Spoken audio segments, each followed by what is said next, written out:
Hello! What is up with you mga guys? Ako po si Kion at balik po tayo ngayon sa ating munting mundo, sa aking munting mundo, dito sa YouTube. At ang segment na to ay ang pinamagatang Everything Under the Sun. Everything Under the Sun, ano nga ba ang meron naman sa segment na to? So, ang dami pa ng segment, di ba? So, this segment will be like a typical diary, video diary sa mga bagay na nangyari throughout the days. So, not really specifically a diary, hindi ko pa ikukwento rito kung nagtantrums ba ako sa trabaho, meron ba ako nakaaway sa kalsada, or kung nag-away ba kami ng aking asawa or what not.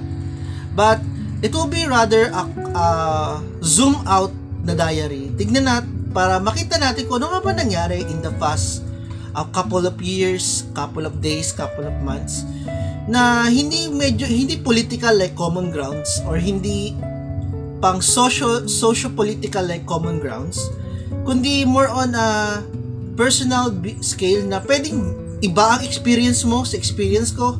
Hindi katulad sa Common Grounds kung saan pag kinurakot ako, kinurakot ka rin. Pwedeng kung ano yung sasabihin ko, hindi ito yung na-experience mo, or kung ano yung na-experience ko, ano ang na-experience mo, hindi naman yun yung na-experience ko. So this will be parang very very late lang, kwentuhan lang, kukwento lang ako sa inyo. Then leave in the comment section kung meron kayong mga nakita na similar things na nangyayari na katulad dito. And I'm hoping to see all your entries soon enough. But again, dito po medyo magiging candid po tayo, magiging very very late lang po.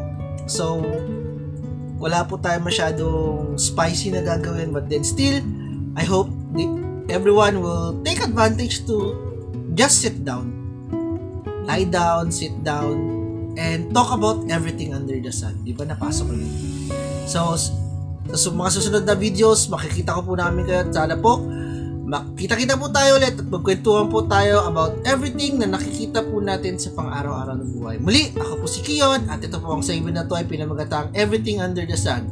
So leave a like, share, subscribe, at pakihit na rin po yung notification bell para araw-araw po tayo magkita-kita. Again, this is I will try my best to make an everyday upload. So marami na po akong nabaon na mga i-edit na lang. So nawa araw-araw po tayo magsama-sama, araw-araw tayo magkita-kita. At again, sa lahat po ng bagay na gagawin po natin, let's just enjoy. Dahil sa mga bagay na gagawin po natin, hindi ito tungkol kung paano ito nagsimula, kundi mas importante kung paano ito magtatapos. Salamat, and yun lang po. Pwede na kayong makaalis. Punta na po kayo sa susunod na video. Punta na kayo.